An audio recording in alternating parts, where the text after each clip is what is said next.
আল্লাহ তাআলা কিয়ামতের কঠিন ময়দানে যেদিন স্বামী স্ত্রীকে চিনবে না, স্ত্রী স্বামীকে দেখে পালিয়ে যাবে, বন্ধু বন্ধুরে চিনবে না, পীর সাহেব মুরিদরে চিনবে না, মুরিদ পীর সাহেবরে চিনবে না, দলের কর্মী তার নেতারে চিনবে না, নেতা তার কর্মীরে চিনবে না, বন্ধু বন্ধুরে দেখে পালাবে। এই কঠিন মুহূর্তে সূর্যটা মাথার কাছে চলে আসবে, জমিনটা তামার জমিন হবে, আজকের জমিনের মতো নয়।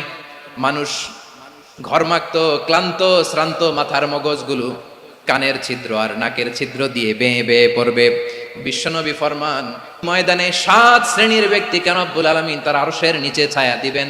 তার মধ্যে প্রথম শ্রেণীর ব্যক্তি হলো ইমামুন আদিল। ইমামুন আদিল, ন্যায়পরায়ণ শাসক, যে ইনসাফের সাথে বিচার করে, যে জাস্টিস সমাজে সার্ভ করে, যে সুশাসন নিশ্চিত করে, ওই ইমামুন আদিল। আদিল শব্দটা বুঝছেন না? ইন্নাল্লাহা ইয়া'মুরু বিল আদল, পাইছেন? আদিল। 7 শ্রেণীর ব্যক্তিকে আল্লাহ তাআলা সুশীতল আরশের নিচে ছায়া দিবেন, যেদিন তার দেয়া ছায়া ছাড়া কোনো ছায়া থাকবে না। এর প্রথম হচ্ছে ইমামুন আদিল, ন্যায়পরায়ণ শাসক। চিল্লায় বলেন সুবহানাল্লাহ। আবার বিশ্বনবী বললেন, ইন্নাল মুকসিতিনা ইনদাল্লাহি আলা মানাবিরা মিন নূর আন ইয়ামিনির রহমান। কিয়ামতের দিন যারা ন্যায়পরায়ণ হিসেবে আল্লাহর সামনে দাঁড়াবে, কিয়ামতের দিন রব্বুল আলামিন তার আরশের ডান দিকে ওই ন্যায়পরায়ণ লোকদের জন্য আরশের ডান দিকে একটা নূরের মিম্বারে তাদেরকে বসার সুযোগ করে দিবে। আল্লাহর আরশের ডান দিকে ন্যায়পরায়ণ লোকদের জন্য আল্লাহ তাআলা নূরের মিম্বার বানাবে। 4টে কেন কথা মনে করেছেন? আল আদাল, জাস্টিস। ইন্নাল্লাহা ইয়া'মুরু বিল আদল। আল্লাহ তাআলা এই আদালতের নির্দেশনা দেয়, সুবিচার, সুশাসন। প্রিয় ভাইরা, এটা আমরা বাংলাদেশে চাই কি চাই না? এই যে অরাজকতা, এই যে অন্যায়, এই যে জুলুম, এই যে ইনকনসিস্টেন্সি, সমাজের অসঙ্গতি, এর প্রধান কারণ জাস্টিস নাই, সুবিচার নাই, সুশাসন নাই। শেষবারের মতো আওয়াজ করে বলেন তো, আমরা বাংলাদেশে আদল চাই কি চাই না? তাহলে প্রথম নির্দেশনা শেষ। আল্লাহ তাআলা তোমাদেরকে আদলের আদেশ দেন।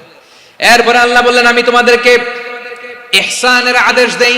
ইন্নাল্লাহা ইয়া'মুরু বিল আদলি ওয়াল ইহসান।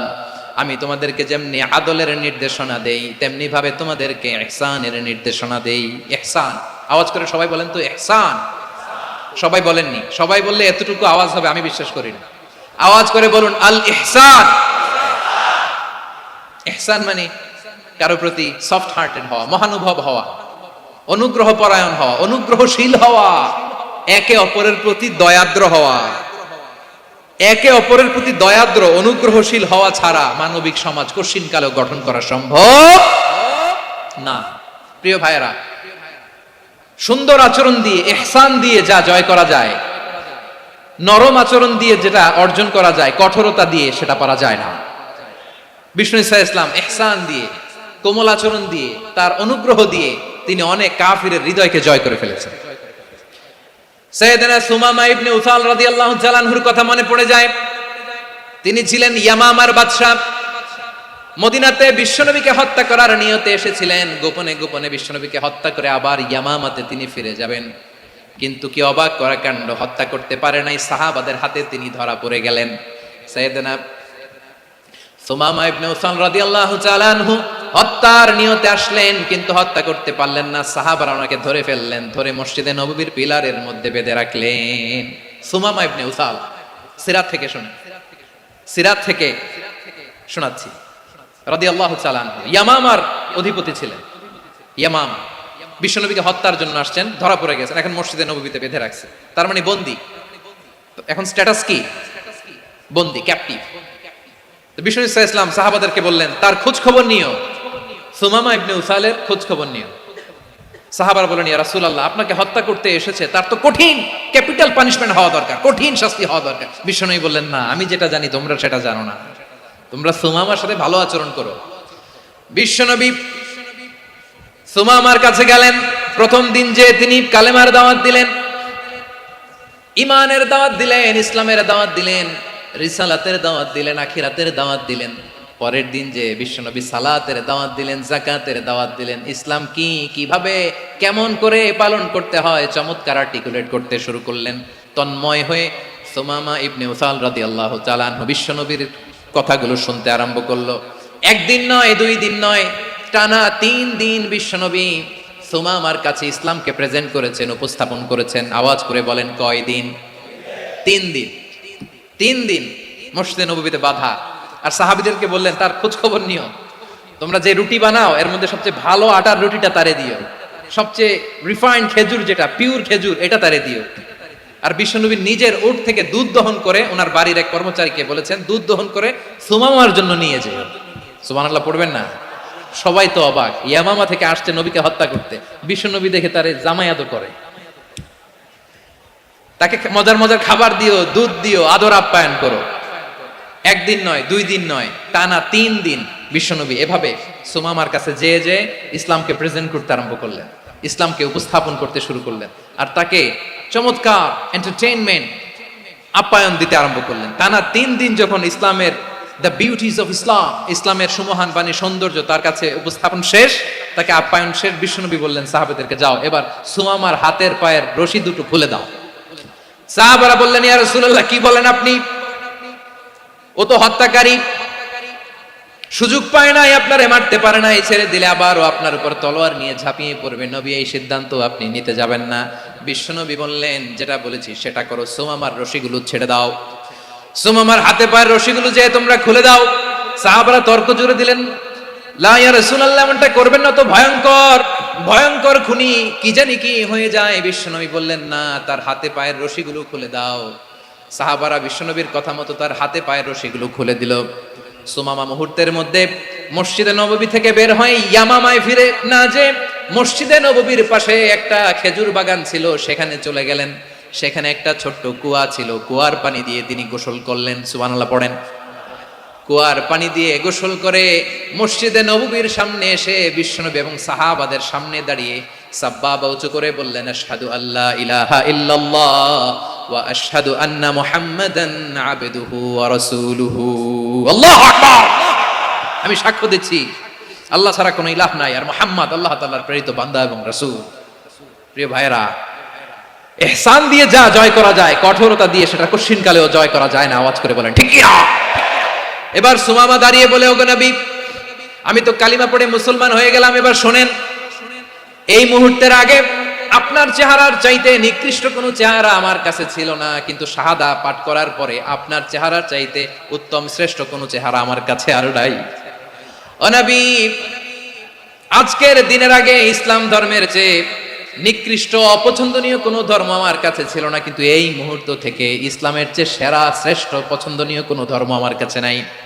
নবী গো, আজকের দিনের আগে মদিনার চাইতে অপছন্দনীয় নিকৃষ্ট কোনো শহর আমার কাছে ছিল না, কিন্তু এই মুহূর্তের পর থেকে মদিনার চাইতে কোনো শ্রেষ্ঠ শহর আমার জানা নাই। সে ছিল গমের বড় ডিলার, গম বেচতো। কি বেচতো? তার গম কিনে মক্কার লোকেরা রুটি খাইতো। সে ঘোষণা দিল, আজকে থেকে মক্কাবাসীদের জন্য সব গম আমি হারাম করে দিলাম, মক্কাবাসী এখন না খেয়ে মরে। সুবহানাল্লাহ পড়বেন না?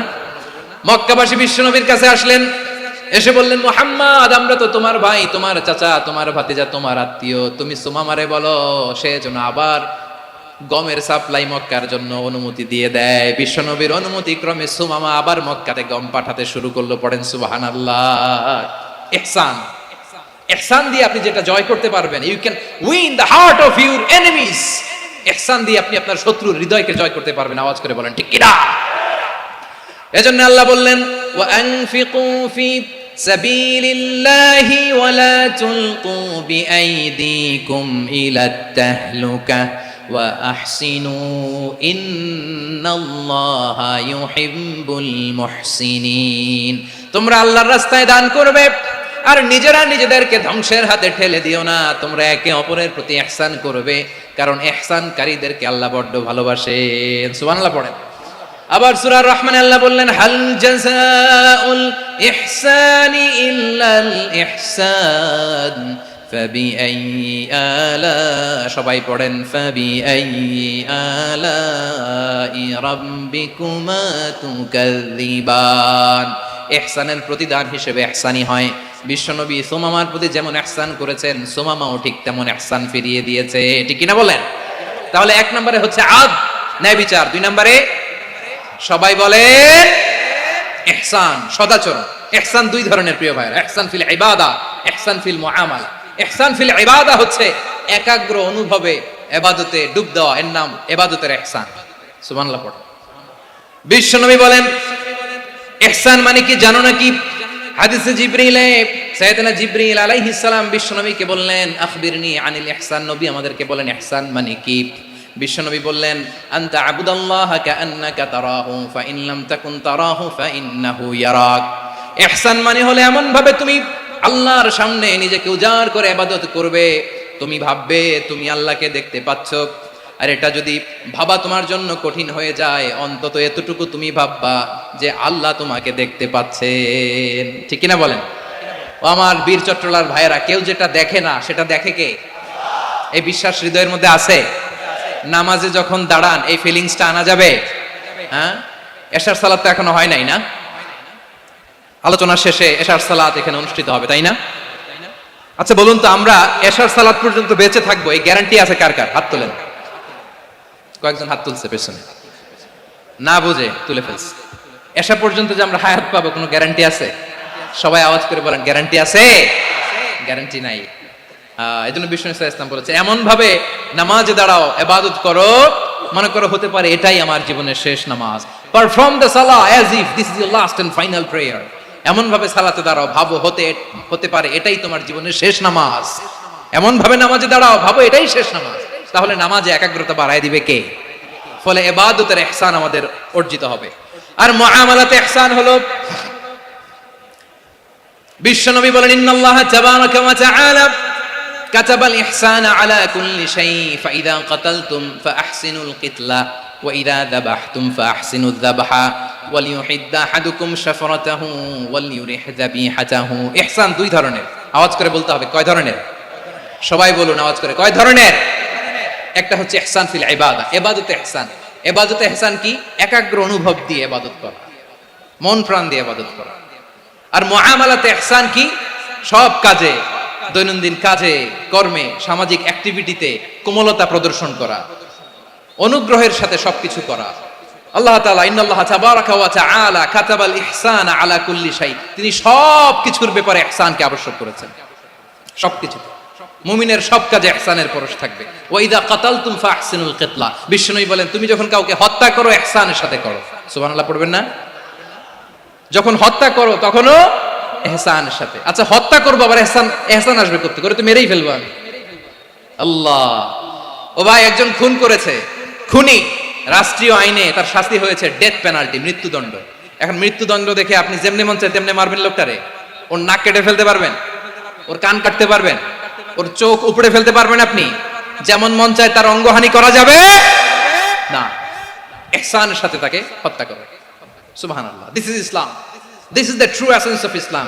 ওয়া ইযা যাবাহতুম ফাহসিনুয যাবহা, যখন জবাই করবে তখনও ইহসানের সাথে জবাই করো। করব জবাই, ওইখানেও নাকি ইহসান। আচ্ছা কুরবানির দিন আমরা পশুগুলোরে কি করি বলেন সবাই আওয়াজ করে?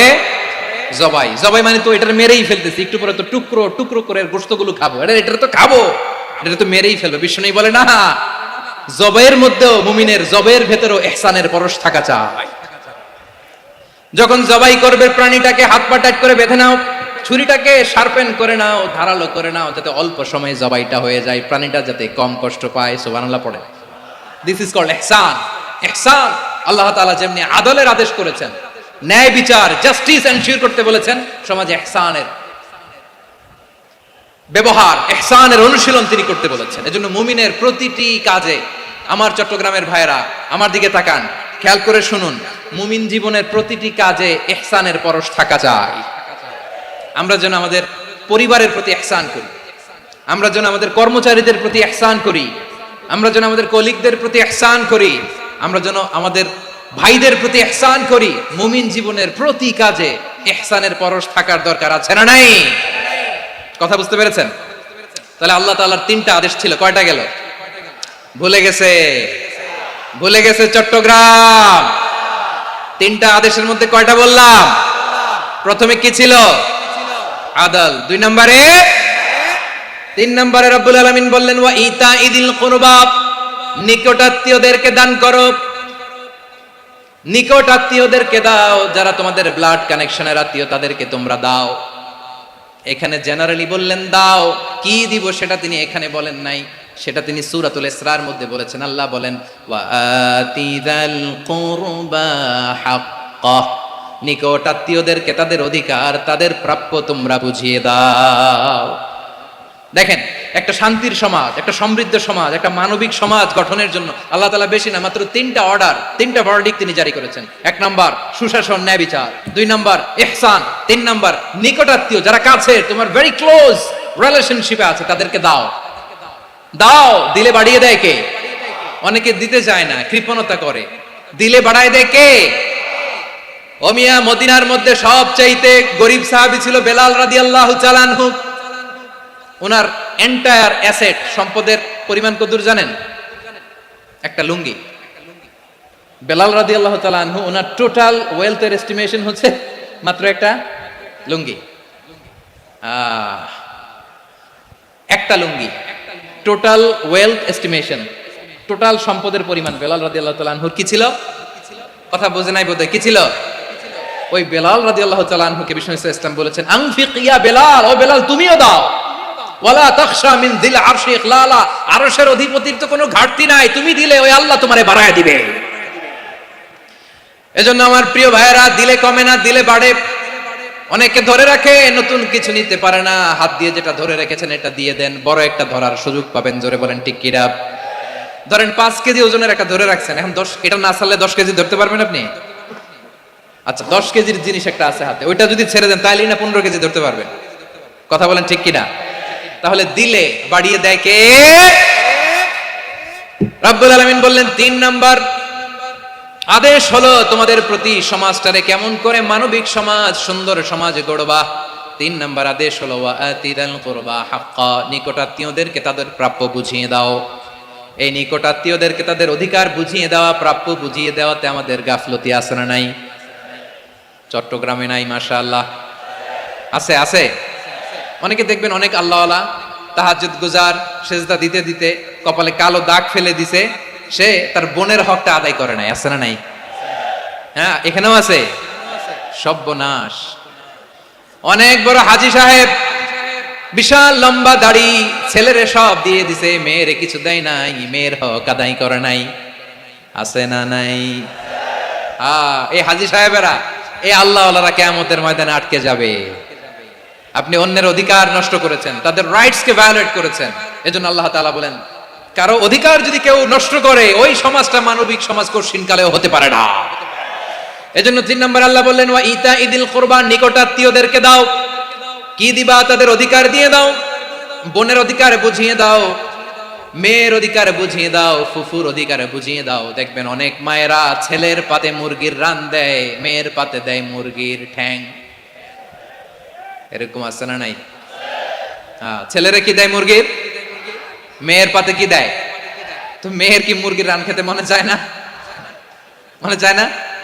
এমনটা করা যাবে না। নিকটাত্মীয়দেরকে অধিকার দিয়ে দাও, নিকটাত্মীয়ের সাথে সুসম্পর্ক রাখো। আদেশটা কার? এজন্য প্রিয় ভাইয়েরা, জীবনে যদি বারাকা অর্জন করতে চান, নিকটাত্মীয়দের সাথে সুসম্পর্ক রাখতে হবে, তাদের জন্য উপহার পাঠাতে হবে। বিশ্বনবী বলেন লা ইয়াদখুলুল জান্নাতা কাতে, যে ব্যক্তি আত্মীয়তার সম্পর্ককে ছিন্ন করে দেয়, সে কঠিন কালেও আল্লাহর জান্নাতে ঢুকবে না। আপনি কি এটারে সহজ হাদিস মনে করছেন? এটা সহজ কথা। আপনি ভাবছেন আপনার নামাজ আপনার বাঁচাতে পারবে, আপনার রোজা বাঁচাতে পারবে, আপনার তাহাজ্জুদ আপনারে বাঁচাতে পারবে? অধিকার নষ্ট করলে কিছুই আপনারে বাঁচাতে পারবে না। এজন্য নিকট আত্মীয়দেরকে দিতে হবে বেশি বেশি। বিশ্বনবী বলেন ইন্না সাদাকাতা আলাল মিসকিনি সাদাকা ওয়া আলা যির রাহিমি ইসনাতান সাদাকাতুন ওয়া সালা। মিসকিন রে দান করলে শুধু দানের সওয়াব হয়, নিকট আত্মীয়কে দান করলে 2টার সওয়াব হয়, সাদাকার সওয়াব হয়, আবার আত্মীয়তার বন্ধন অটুট রাখার সওয়াব হয়ে যায়। আবার বিশ্বনবী বললেন মান সাররাহু আইয়ুবসাতা লাহু ফি রিজকিহি ওয়া ইউনসালাহু ফি আসারিহি ফালইয়াসিল রাহিমা। যে ব্যক্তি তার রিজিকের প্রশস্ততা চায় আর হায়াতে বরকত চায়, সে যেন তার আত্মীয়ের সাথে সুসম্পর্ক রাখে। আমার প্রিয় চট্টলার ভাইয়েরা, আমাদের রিজিক বাড়ুক, এটা আমরা চাই কি চাই না? সবাই চান? হ্যাঁ, আমাদের রিজিকে প্রশস্ততা আসুক, চাই কি চাই না? আমাদের হায়াতে বরকত আসুক, আমরা চাই কি চাই না? এই 2টা যদি চান, তাহলে নিকট আত্মীয়দের সাথে সুসম্পর্ক রাখবেন। পারবেন? তাহলে সমাজটারে মানবিক সমাজ বানায় দিবে কে? তিনটা আদেশ চলে গেল। কয়টা? আওয়াজ করে বলেন। এক নম্বরে কি ছিল? দুই নম্বরে, তিন নম্বরে নিকটাত্মীয়দেরকে দান। আপনাদেরকে আরো শোনার আগ্রহ আছে? আপনাদের মনোযোগ আছে না গেছে? কষ্ট হচ্ছে না? মাশাআল্লাহ, মাশাআল্লাহ। তাকবীর পড়ুন, লিল্লাহি তাকবীর।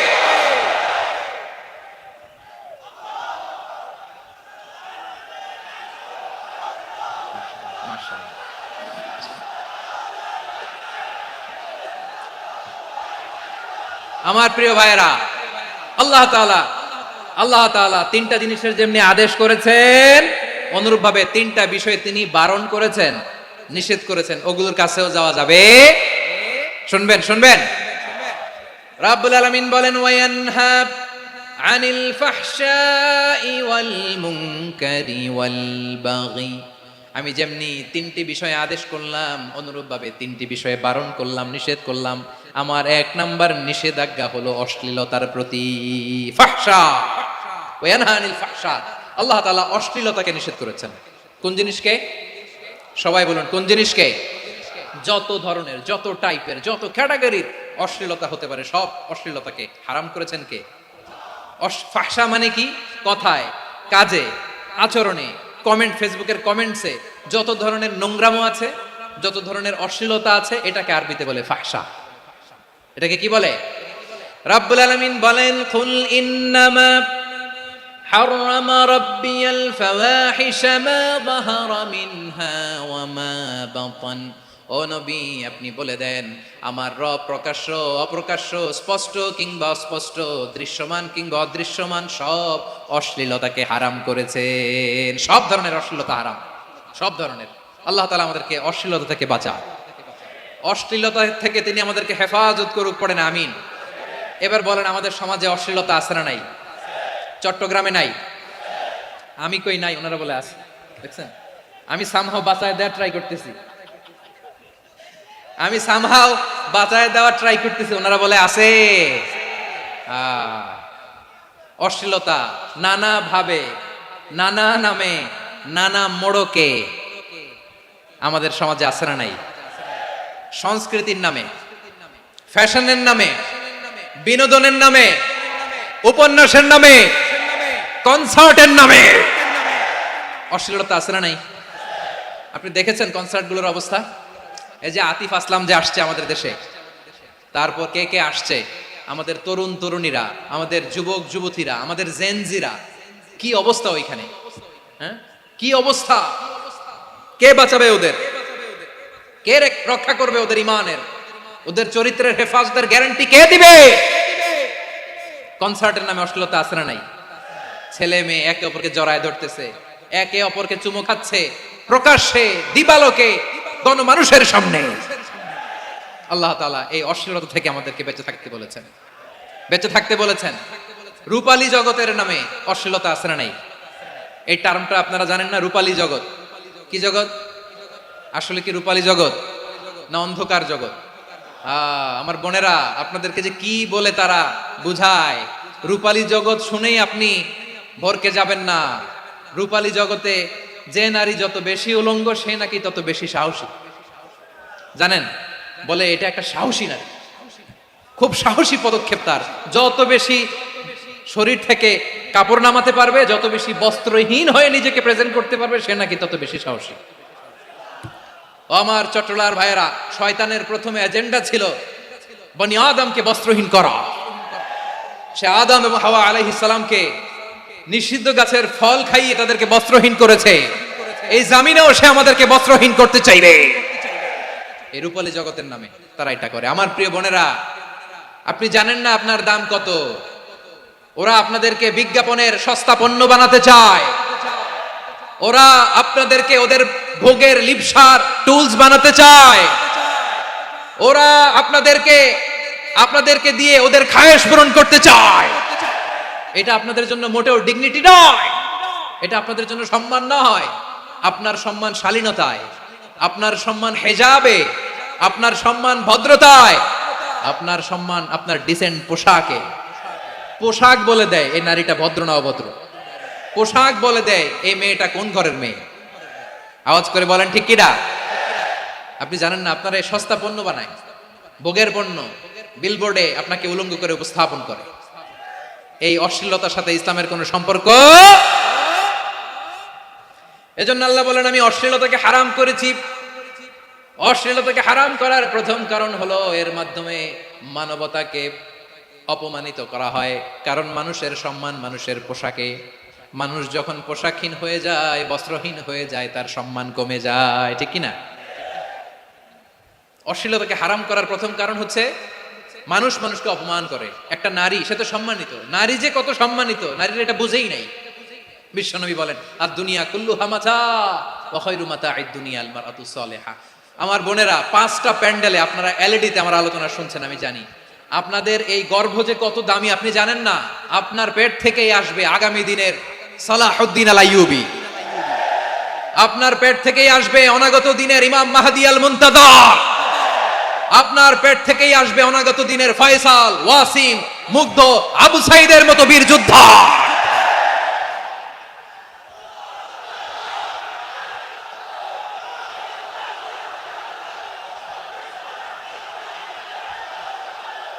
আমার প্রিয় বোনেরা, আমার প্রিয় বোনেরা, বিশ্বনবীর কথার ওজন খেয়াল করেন। আর দুনিয়া কুল্লুহা মাতা ওয়া খায়রু মাতা'আদ দুনিয়া আল মারআতুস Saliha.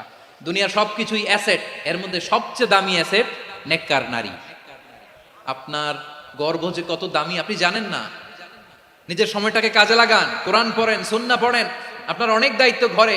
You are the MD of your family. একটা family it's a very big institution. পরিবার একটা অনেক বড় প্রতিষ্ঠান। and you are the MD of your institution. আপনি এই পরিবারের MD, managing director of your family. এখানে আপনার কত দায়িত্ব। আপনি ছেলে মেয়েদেরকে তারবিয়া করবেন, আপনি আপনার স্বামীর জন্য ঘরটারে জান্নাতের নীর বানাবেন, আপনার জন্য জান্নাতের ডুপ্লেক্স বাড়ি ওইখানে তৈরি করে রাখবে কে? আপনি যে কত দামি আপনি জানেন না। নারীদেরকে আল্লাহ বানিয়েছেন উচ্চতর করে, নিম্নতর নয়। নারীদেরকে ছোট্ট জিনিস দিলে এটারে বড় করে দেয়। নারীদেরকে ভ্রূণ দিলে, শুক্রাণু দিলে নারী এটারে বাচ্চা হিসেবে উপহার দেয়, ঠিক কিনা? বিয়ের মাধ্যমে স্বামী যখন তার শুক্রাণু তার স্ত্রীকে উপহার দেয়, স্ত্রী রিটার্নে কি উপহার দেয়? ফুল ফর্ম বেবি, মানব সন্তান। দেখছেন, আপনি দিলেন একটু, উনি দিছে বিশাল। আপনি যদি নারীকে বাজার এনে দেন, নারী এটাকে সুস্বাদু খাবারে রূপান্তর করে দেয়। আপনি তাকে একটা মুচকি হাসি দিয়ে দেন, সে তার কলিজা দিয়ে দেয়। কিন্তু যদি আপনি তার মনে কষ্ট দেন, সে আপনার জীবনকে জাহান্নাম বানায়া দেয়। খবর আছে, নারীর মন বুঝতে পারলে নেয়ামত, বুঝতে না পারলে কিয়ামত, ঠিক কিনা বলে? কত দামি আপনি জানেন না। জানেন না আপনি কত দামি, অনেক দামি আপনি। আপনাদেরকে যেন ভোগের সস্তা পণ্য বানাতে না পারে, আপনাদেরকে সচেতন থাকতে হবে, সজাগ থাকতে হবে, কনসার্ন থাকতে হবে। শয়তানের ওই হাতছানির দিকে আর নজর দেওয়া যাবে না। তাহলে কেন আল্লাহ তাআলা এই ফাহশা অশ্লীলতাকে হারাম করলেন? 1 নাম্বার, এতে হিউম্যান ডিগনিটি কমে। 2 নাম্বার, এতে মানুষের অধিকার নষ্ট হয়। আপনি বিয়ে করেছেন এরে, পরকিয়া করেন ওর সাথে, এরকম আছে না নাই? স্ত্রীর অধিকার নষ্ট করেছেন। আপনি বিবাহ সম্পর্কে আবদ্ধ হয়েছেন তার সাথে, আপনি পরকিয়া করেন ওই ছেলের সাথে, আপনি আপনার হাজবেন্ডের সাথে বিট্রে করেছেন। এজন্য আল্লাহ অশ্লীলতাকে হারাম করেছে। অশ্লীলতাকে হারাম করার আরেকটা কারণ হচ্ছে আল্লাহ তাআলা এই হিউম্যান জেনারেশনকে এটাকে প্রিজার্ভ করতে চায়। হিফজুন নাসল, এটা মাকাসিদুশ শরিয়ার অনেক গুরুত্বপূর্ণ একটা মাকাসিদ, অনেক গুরুত্বপূর্ণ। আপনার নাসাল, আপনার জেনারেশনকে সংরক্ষণ করা। এই যে আসতেছে ফেব্রুয়ারি, কত ফেব্রুয়ারি জানো? এটা কি বিশ্ব ভালোবাসা দিবস? হ্যাঁ, কি দিবস? এই বিশ্ব ভালোবাসা দিবসের সাথে মুসলমানদের কোনো সম্পর্ক নাই। আমার প্রিয় ভাইরা, এই যে আপনি অবৈধ সম্পর্কে জড়ালেন, কেন আল্লাহ অশ্লীলতাকে হারাম করেছে? দেখেন, বলতেছিলাম যে এটা আপনার নাসাল, আপনার জেনারেশন, আপনার লিনিয়েজ, আপনার বংশকে প্রিজার্ভ করা। কে কার বাবা, কে কার মা, বাবা মা জানা, প্রজন্মকে প্রিজার্ভ করা, এটা ইসলাম ওয়াজিব করে দিয়েছে। এই যে অবৈধ সম্পর্কের কারণে, বিশ্ব বেহায়া দিবসের কারণে, এগুলোর আউটকাম, আউটপুট হিসেবে মাঝে মাঝে ঢাকা মেডিকেলের ডাস্টবিনে নবজাতকের বাচ্চার কান্নার আওয়াজ শুনতে পাওয়া যায়। চট্টগ্রাম মেডিকেলের ডাস্টবিনে নবজাতকের কান্না শুনতে পাওয়া যায়। বীর চট্টলার মুসলমানেরা বুঝতে পারলে আওয়াজ করে বলেন, এই যে চট্টগ্রাম মেডিকেলে যে নবজাতকটা পাওয়া গেল, ওর বাবাকে আমাকে বলেন, ওর বাবাকে, ওর মাকে, ও কোন ফ্যামিলির সন্তান কেউ জানে? আপনি হিউম্যান ডিগনিটিকে অপমান করেছেন না? আপনি তার ভবিষ্যৎকে অন্ধকার করেছেন না? আপনি তার লিনিয়েজকে প্রশ্নবিদ্ধ করে দিয়েছেন না? এই জন্য আল্লাহ তাআলা অশ্লীলতাকে আমাদের জন্য হারাম করে দিয়েছেন। পড়েন সুবহানাল্লাহ। এজন্য রাব্বুল আলামিন বলেন, কুল ইন্নামা হাররামা রাব্বিয়াল ফাওয়াহিশা মা যাহারা মিনহা ওয়া মা বাতান। প্রকাশ্য অপ্রকাশ্য সব অশ্লীলতাকে হারাম ঘোষণা করে দিয়েছে কে? আবার দুনিয়ার বুকে যারা অশ্লীলতার প্রসার করে তাদের জন্য শাস্তি মজুদ রেখেছে কে? রাব্বুল আলামিন বলেন, ইন্নাল্লাযীনা ইউহিব্বুনা আন তাশিআল ফাহিশাতু ফিল্লাযীনা আমানু লাহুম আযাবুন আলীমুন ফিদ দুনিয়া ওয়াল আখিরাতি ওয়াল্লাহু ইয়ালামু ওয়া আনতুম লা তা'লামুন। নিশ্চয়ই যারা বিশ্বাসীদের মাঝে অশ্লীলতার প্রচার প্রসার করতে চায় তাদের জন্য আমি মর্মন্তুদ শাস্তি প্রস্তুত করে রেখেছি, দুনিয়াতেও রেখেছি, আখিরাতেও রেখেছি। ঘোষণাটা কার? যারা এই নাটকের নামে, সিনেমার নামে, রূপালী জগতের নামে, মুভির নামে, ওটিটি প্ল্যাটফর্মের নামে আমার সমাজে অশ্লীলতা ছড়াতে চায় তাদের জন্য কঠিন মর্মন্তুদ শাস্তি মজুদ রেখে দিয়েছে কে? ও আমার বোনেরা, এখনো আপনি জাগবেন না? এখনো আপনার চিন্তার দুয়ারে এখনো নাড়া পড়ে নাই? ওরা আপনাকে উলঙ্গ বানাতে চায়, ওরা আপনাকে আইটেম গার্ল বানাতে চায়। এজন্য ইসলাম অশ্লীলতাকে হারাম করেছে। হারাম। ইসলাম বলেছে যোজন যোজন দূরে থাকো। ওরা বলে না, কাছে আসো, কাছে আসার গল্প, ক্লোজ আপ ওয়ান, কাছে আসার গল্প আছে না? নাই? চট্টগ্রামে তো এগুলো নাই মাশাআল্লাহ। হ্যাঁ, এখানেও আছে ক্লোজ আপ ওয়ান, কাছে আসার গল্প। আল্লাহ বলেন, ওয়ালা তাকরাবুজ জিনা, কাছেও এসো না, জিনা থেকে যোজন যোজন কিলো দূরে থাকো। ওরা বলে কাছে আসার গল্প। আমার বীর চট্টলার ভাইয়েরা, কাছে আসতে হলে আমরা কোরআনের কাছে আসব, কাছে আসতে হলে নবীর কাছে আসব, কাছে আসার গল্প হবে আমার রবের কাছে আসার গল্প। চিল্লায় বলো ঠিক কিনা?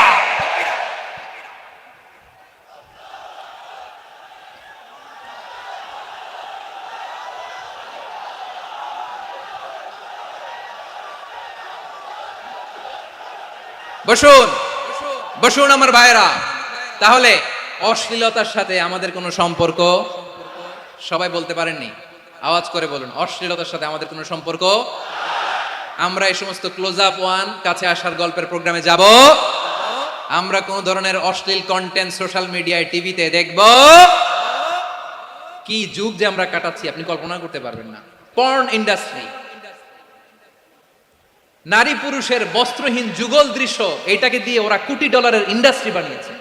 পুরো মানব ইতিহাসে এরকম জঘন্য সময় মানব ইতিহাস পার করে নাই। পর্ন এটা ইন্ডাস্ট্রি হয়ে গেছে। আমাদের এই যুবকগুলো, জেনজিগুলো, ওদের চরিত্র বাঁচাবে কি করে? কেমন করে হেফাজত করবে ওদের এই মূল্যবান চরিত্র? আমার প্রিয় ভাইরা, এই অশ্লীলতার দ্য লেটেস্ট ভার্সন হচ্ছে LGBT, শরীফ থেকে শরীফা। শুনছেন আপনারা? দেখতে পুরুষ, আসলেই পুরুষ, সুস্থ একজন পুরুষ, 4 সন্তানের বাবা, বলে আমি মনে মনে নারী। দেখতে নারী, সুস্থ নারী, আসলেই সে দিব্যি একজন নারী, বলে আমি মনে মনে পুরুষ। সবচেয়ে ভয়ঙ্কর অশ্লীলতার সবচাইতে লেটেস্ট ভার্সন হচ্ছে এই ট্রান্সজেন্ডারিজম। সুস্থ পুরুষ তার বায়োলজিক্যাল গ্রোথকে হরমোন দিয়ে স্টপ করে দিয়ে সে সার্জারি করে নারী হতে চায়। সুস্থ নারী পুরুষ হতে চায়। পুরুষ পুরুষের প্রতি সেক্সুয়ালি আকর্ষণ বোধ করে। এটা লূত আলাইহিস সালামের কওমের মধ্যে ছিল। এটাকে আল্লাহ কোরআনে ফাহিশা বলেছেন। ওয়ালুতান ইয ক্বালা লিকাওমিহি আতাতুনাল ফাহিশাতা মা সাবাকাকুম বিহা মিন আহাদিম মিনাল আলামিন। লূত আলাইহিস সালাম বললেন, তোমরা কি এমন এক অশ্লীল কার্যক্রমে ডুব দিলে নাকি যেটা গোটা বিশ্বের কেউ কখনো করে নাই, তোমরাই প্রথম করেছো। পড়েন নাউযুবিল্লাহ। এই পশ্চিমের এই রোগ আমার দেশে যেন আসতে না পারে, আমাদের সজাগ থাকতে হবে। প্রিয় ভাইরা, চিল্লায় বলেন ঠিক কি না? পশ্চিমের অবস্থা ভয়ঙ্কর। পাশ্চাত্যে, আমি যুক্তরাষ্ট্রে ছিলাম অনেকদিন, কয়েক মাস, বিভিন্ন স্টেটে ঘুরেছি।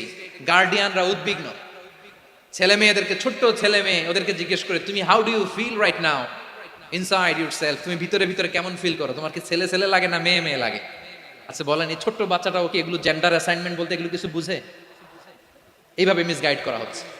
কৌতূহল বশত ছোট্ট ছেলে যদি বলে আমার তো মেয়ে মেয়ে লাগে, তখন বলে যে না তুমি মেয়ে, ছেলে না। মা বাবা বাধা দিলে ওকে আলাদা গভর্নমেন্ট হাউসে নিয়ে যায়। ভয়ঙ্করতম অবস্থা। আমরা একটা সময় শুনতাম যে হুজুর আমার ছেলেটা খুব ভালো, হাফেজে কোরআন, আল্লাহওয়ালা।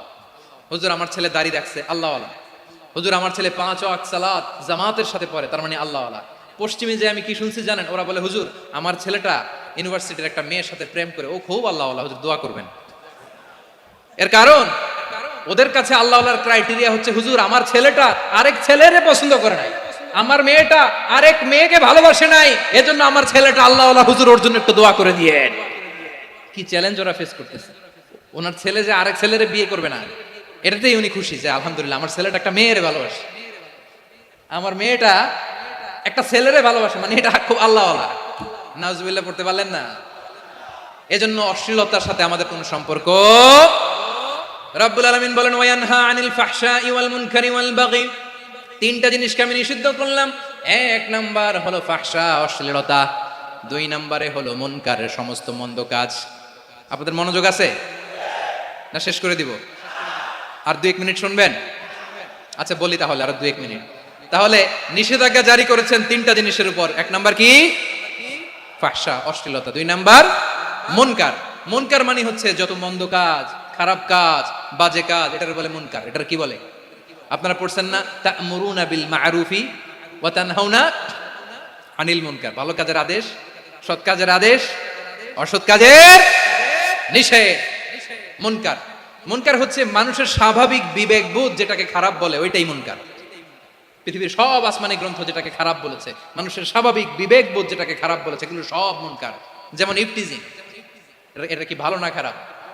মজুদদারি, খাদ্যে ভেজাল দেওয়া, ওজনে কম দেওয়া, মাছে ফরমালিন মিশানো, চাঁদাবাজি, টেন্ডারবাজি, দখলবাজি, এগুলো আমাদের স্বাভাবিক বিবেকেই বলে এগুলো খারাপ, এগুলো হচ্ছে মুনকার। আল্লাহ তাআলা এই মুনকার থেকে আমাদেরকে বেঁচে থাকতে বলেন, আর শয়তান এই মুনকারের প্রতি আমাদেরকে উদ্বুদ্ধ করে।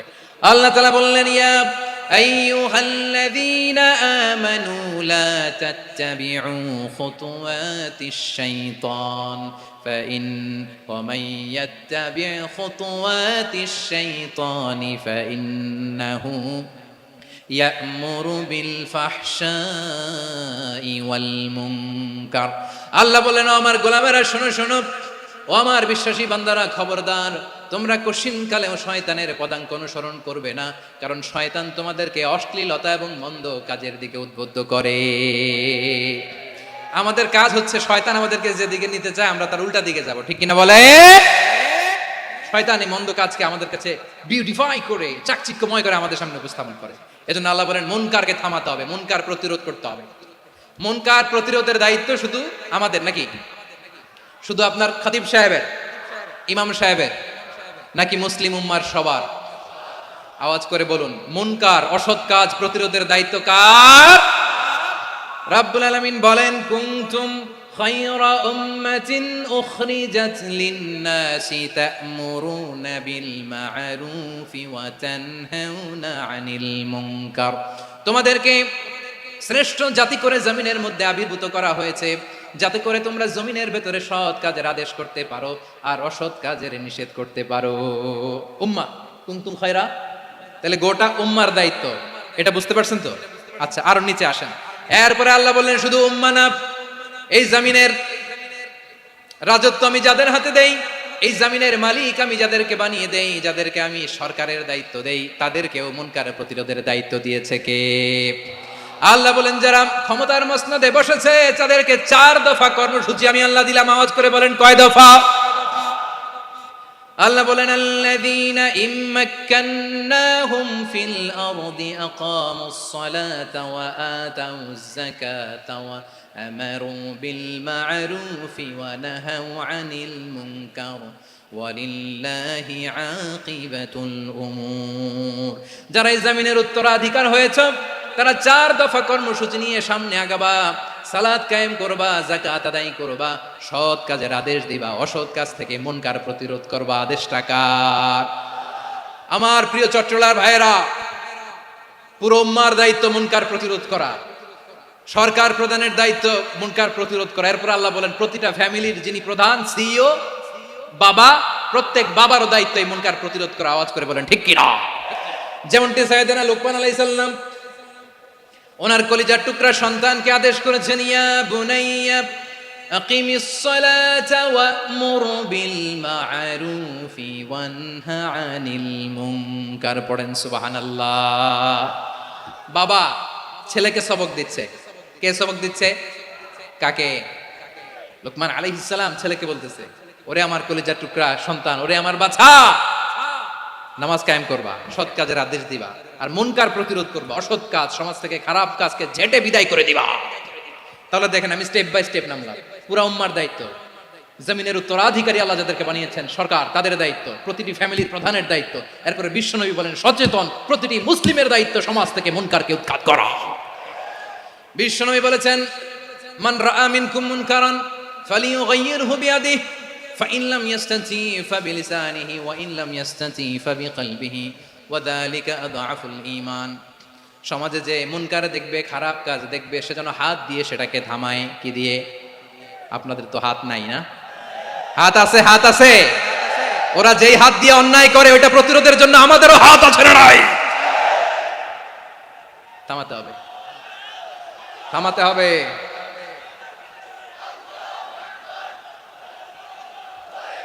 বসুন আমার প্রিয় ভাইয়েরা, ওরা ওদের যেই হাত দিয়ে টেন্ডারবাজি করে, চাঁদাবাজি করে, ইফটিজিং করে, দখলবাজি করে, যেই হাত দিয়ে, ওই মুনকার থামায় দেওয়ার জন্য আল্লাহর দেয়া আমাদেরও দুটি হাত আছে না নাই? আমাদেরও হাত আছে। থামাইতে হবে, থামাইতে হবে, হিম্মত করতে হবে। আমার প্রিয় ভাইরা, না থামালে আমরাই ডুববো শেষমেশ। আমাদের বাঁচার জন্য হলেও থামাইতে হবে। রব্বুল আলামিন বলেন, ওয়াত্তাকু ফিতনাতাল লা তুসিবান্নাল্লাযীনা যালামু মিনকুম খাসসা। ও আমার গোলামেরা, ওই আযাবকে ভয় করো যে আযাব যখন আমি জমিনের বুকে পাঠাই শুধু জালেমদেরকেই মারি না, আলেমদেরকেও মারি। আযাব যখন আসে তখন শুধু জালিমই মরে না, আলেমও মরে। জানেন মুসা আলাইহিস সালামের পায়ে একবার একটা লাল পোকা কামড় দিয়েছে, লাল পিঁপড়া। লাল পিঁপড়া কামড় দিলে খুব আরাম লাগে না? কি লাগে? হ্যাঁ, জলে না? লাল একটা পিঁপড়া কামড় দিছে, তো উনি রেগে মেগে পাশি দেখে লাল পিঁপড়ার বাসা, পা দিয়ে ডলে মুছে সবগুলো পিঁপড়া মেরে ফেলছে। এই ঘটনাটা আল্লাহ ঘটিয়েছেন। এজন্য মুসা আলাইহিস সালাম ছিলেন কালিমুল্লাহ, সরাসরি আল্লাহর সাথে কথা বলতেন। তিনি আল্লাহকে জিজ্ঞেস করেছিলেন, আল্লাহ তুমি যখন কোনো জনপদে আযাব পাঠাও, শাস্তি দাও, ওখানকার শুধু জালেমরাই তো মরে না, ভালো মানুষগুলাও মরে, তো আযাব দিবা মুশরিকদের উপর দিবা, অবাধ্যদের উপর দিবা, ভালো মানুষগুলারে মারো কেন? আল্লাহ বললেন, মুসা তোমার যে কামড় দিছিল পায়ের মধ্যে পিঁপড়া, কয়টা পিঁপড়া? জোরে বলেন। একটা পিঁপড়া, তো সবগুলারে মারলা কেন? রেগে মেগে পুরো পিঁপড়ার বাসা ভেঙে মেসাকার করলা কেন? এই মুসা, আমি যখন অ্যাকশনে যাই, আমি যখন শাস্তি দেই, তখন এত বাস বিচার করা হয় না, বাস বিচার করা যায় না। যখন অ্যাকশনে যাওয়া হয় ওইটা ডাইরেক্ট অ্যাকশন হয়ে যায়। চিল্লায় বলো ঠিক কিনা? এজন্য আমাদের বাঁচার জন্য হলেও এই পাপ থামাতে হবে, এই শয়তানের অট্টহাসি থামাতে হবে, অন্যায় অপরাধ সমাজ থেকে আমাদের থামাতে হবে। কারণ আযাব আসলে ওরাও মরবে, আমরাও মরবো। একটা জাহাজ 2 তলা, আপনি আছেন 2য় তলায়, শুনতেছেন? শুনতেছেন? জাহাজ কয় তলা? আপনি কোন তলায়? 2য় তলায়। নিচের তলার কিছু লোক জাহাজের তলা ছিদ্র করতে আরম্ভ করছে। কি ছিদ্র করতেছে? আচ্ছা, জাহাজের তলা ছিদ্র করলে তলা দিয়ে কি ঢুকে? এখন আপনি যদি বলেন আমার কি, আমি তো 2 তলায়, আমার কি, আমি তো সেফ, আমি তো সেফ জোন, আমি তো ভালো আছি, আমি তো ভালো আছি, ওরা ছিদ্র করে ওরা মরবে। আসলে কি শুধু ওরা মরবে, নাকি তলা ফুটো হলে ভিতরে পানি ঢুকলে আপনারও শরীর সমাধি হবে?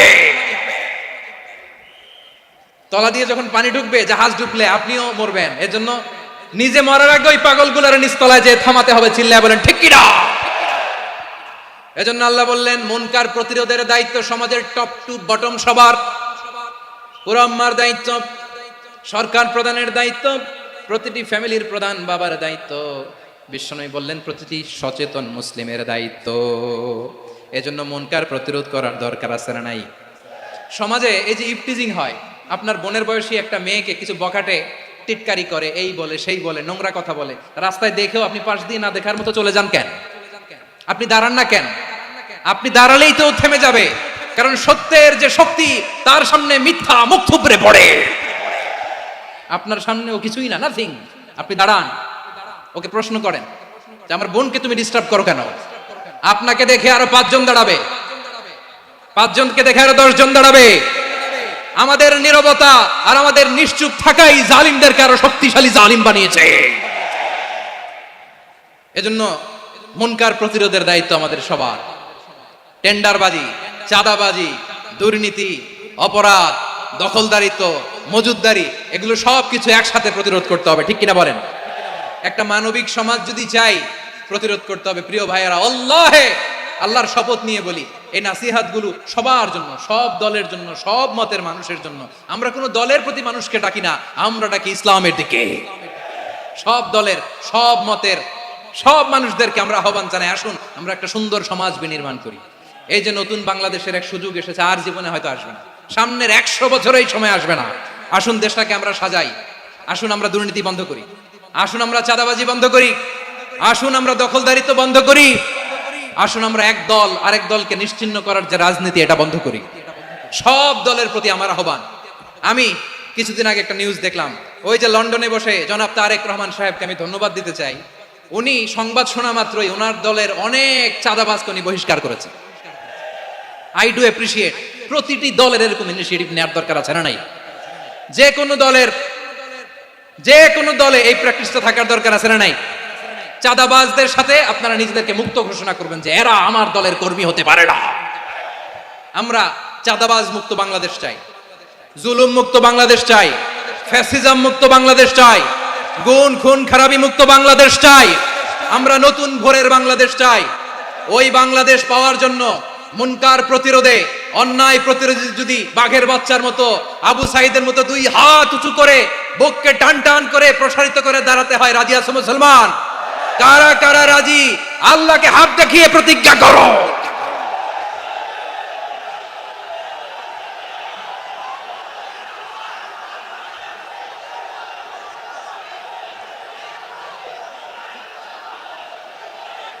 আমার প্রিয় ভাইয়েরা, বসুন বসুন আমার ভাইয়েরা।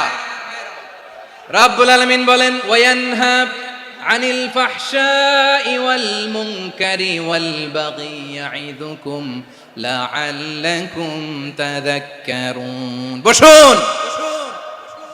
আল্লাহ বলেন, আমি অশ্লীলতাকে নিষেধ করি, আমি সব ধরনের মন্দ কাজকে নিষিদ্ধ করি, সব শেষে আমি সীমা লঙ্ঘনকে তোমাদের জন্য নিষিদ্ধ করি।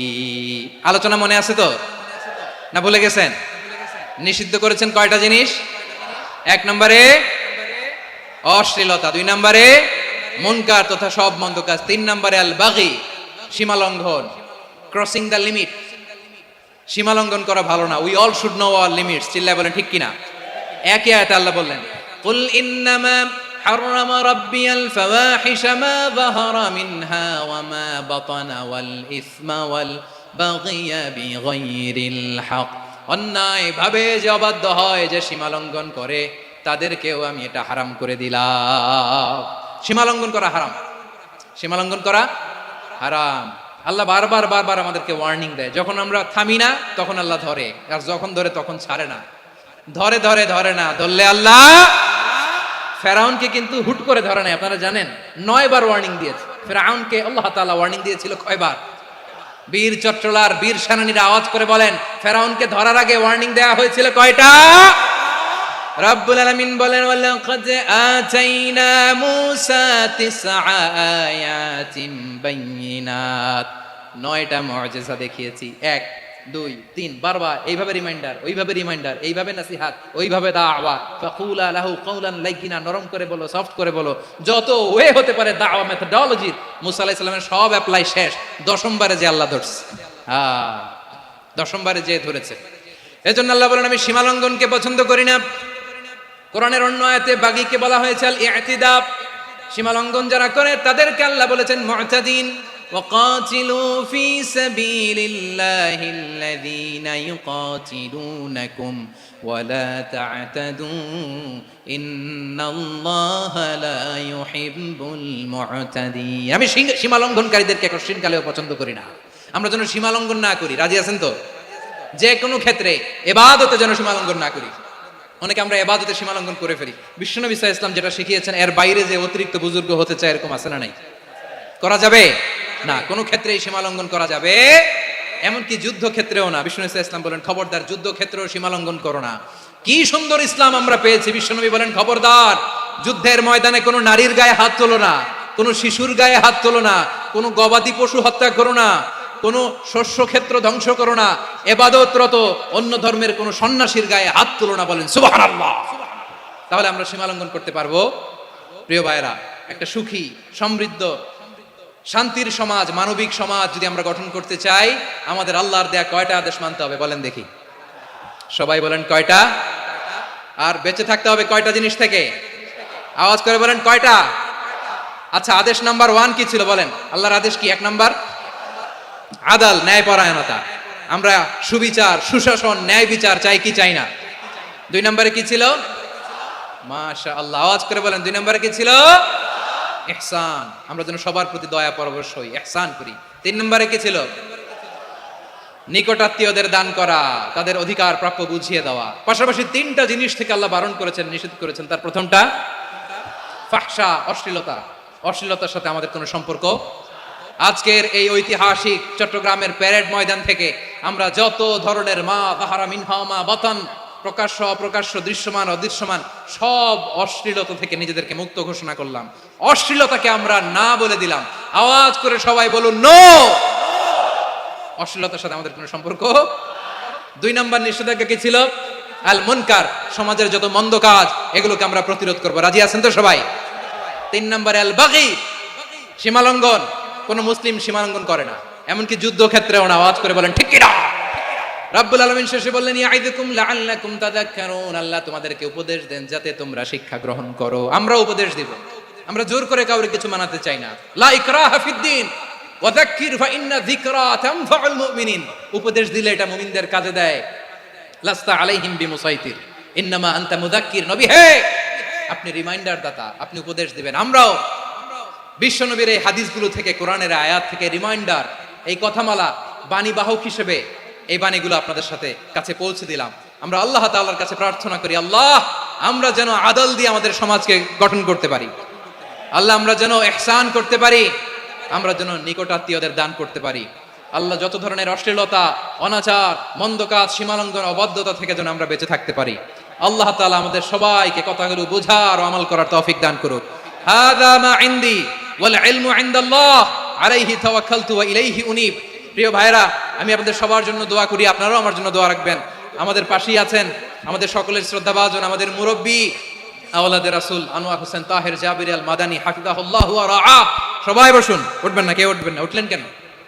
উঠলেন কেন? প্যারেড ময়দানের প্রোগ্রাম তো এরকম হইতে পারবে না। বসুন। এটা আল্লামা সাঈদীর স্মৃতি বিজড়িত মাহফিল। বসুন, বসুন। এই মাহফিলের আদব আছে। বসুন, বসুন। সুশৃঙ্খল ভাবে আমরা আখিরি মোনাজাতে অংশগ্রহণ করব।